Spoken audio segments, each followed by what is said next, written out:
महोदय, सदस्यों द्वारा व्यक्त चिंताओं के संबंध में दो बातें कहना चाहता हूँ।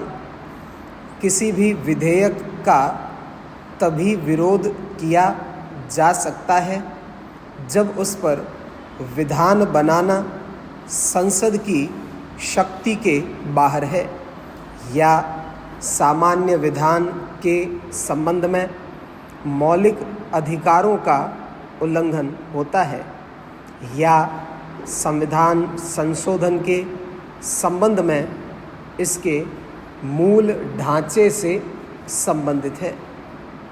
कोई भी आपत्ति इनसे संबंधित नहीं है।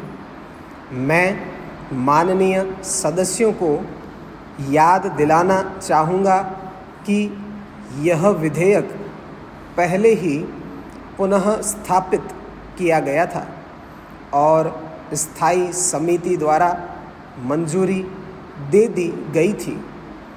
जीएसटी का उद्देश्य देश भर में वस्तुएं और सेवाओं का बिना रोक टोक आवाजाही है। कर के ऊपर और कर नहीं लगना चाहिए।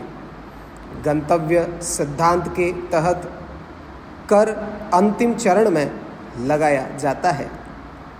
स्थायी समिति ने इसको मंजूरी दे दी है और इस पर बार बार चर्चा की गई है। पूर्व वित्त मंत्री ने अधिकार प्राप्त समिति और राज्य सरकारों से अनेक बार चर्चा की है।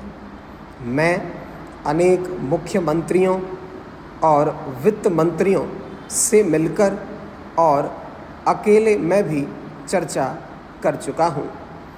विभिन्न दल के लोग जो राज्यों को उदारता से अधिक अधिकार देने हेतु भाषा में कुछ परिवर्तन चाहते थे, उनकी मांगों को मान लिया गया। सरकार ने सुनिश्चित किया है कि किसी भी राज्य को राजस्व की हानि नहीं होगी। वर्तमान में सेवा कर पूर्णतः केंद्र के तहत आता है। इसे राज्यों के साथ बांटा जाएगा। पूर्ववर्ती यूपीए सरकार द्वारा ऋण जो राज्यों को देय है, उनमें से एक जीएसटी है जो 2010 और 2013 से संबंधित है। उन्होंने इसका भुगतान नहीं किया था। मैं प्रयास करूंगा कि इस वित्त वर्ष में भुगतान कर दिया जाए। हम यह निश्चित करेंगे कि किसी भी राज्य को हानि न हो। हम राज्यों को सुदृढ़ करने के पक्ष में हैं, क्योंकि तभी राष्ट्रीय अर्थव्यवस्था मजबूत होगी। सरकार अंतिम क्षण तक सभी सुझावों पर सहानुभूतिपूर्वक विचार करेगी। पहले वेट के संबंध में भी संदेह व्यक्त किए जा रहे थे, परंतु इससे केंद्र और राज्यों दोनों को लाभ हुआ। हम प्रत्येक राज्य की चिंताओं पर ध्यान देंगे।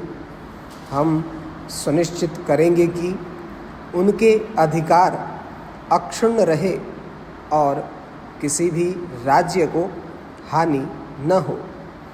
देश की अर्थव्यवस्था किसान आधारित ही है।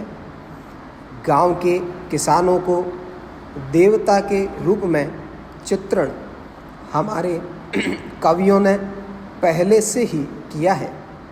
पीड़ा के साथ कहना पड़ता है कि आज भी किसान दुर्दशा का शिकार है। आज़ादी के बाद अर्थव्यवस्था में कृषि की भागीदारी 66% थी। इतनी योजनाओं के बावजूद यह घटकर 13% पर आकर टिक गई है, जो बहुत चिंतनीय है।